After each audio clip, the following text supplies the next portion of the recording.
I have the honor of paying tribute to Irving Ling, and I plan to do so primarily through a story.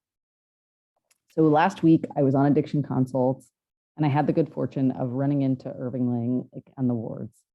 And I said, wow, like, what are you doing here? All of your peers are on block. And, he sort of looked at me and the tone of his voice changed and he rolled his eyes and he's like, I'm on day float, which told me everything I needed to know about day float.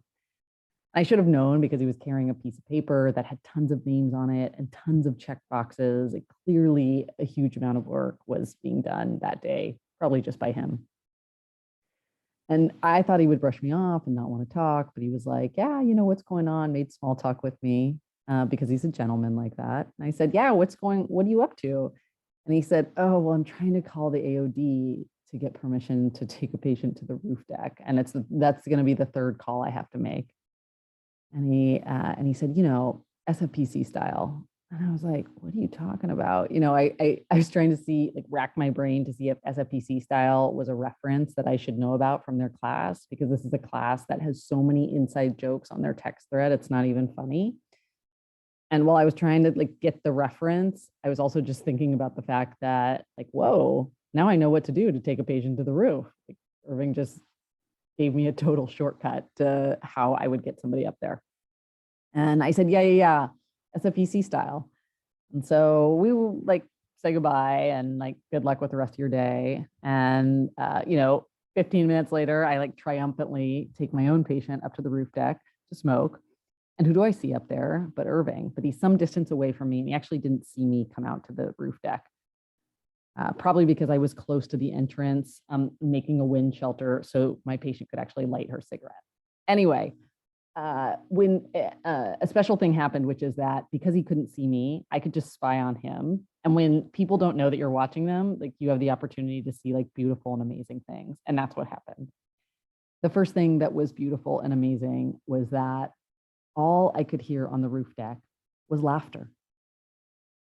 The patient was laughing nonstop. I mean, throwing his head back, laughing at the things that Irving was saying. And we all know that Irving is extremely charismatic and endearing and funny. He's also the guy that came to residency with a Kermit the Frog sipping tea pin, as though it was a caduceus pin, right? Like no big thing. So Irving's funny, but I kept on thinking to myself, what could he possibly be saying that's that funny?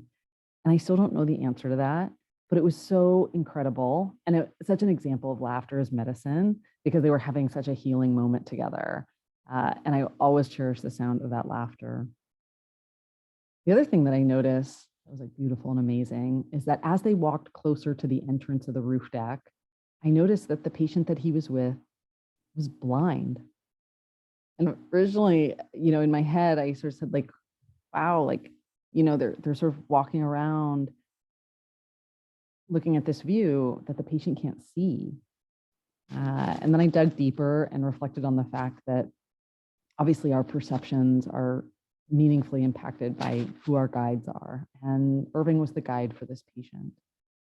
And nothing had detracted from the patient's experience of being on the roof deck because he had Irving talking him through the experience. It was amazing. And I thought to myself, there's no way that Irving started his shift with a checkbox that said, call 3 different people to get permission to take a blind person to the roof deck and make them laugh. But he made it happen, SFPC style.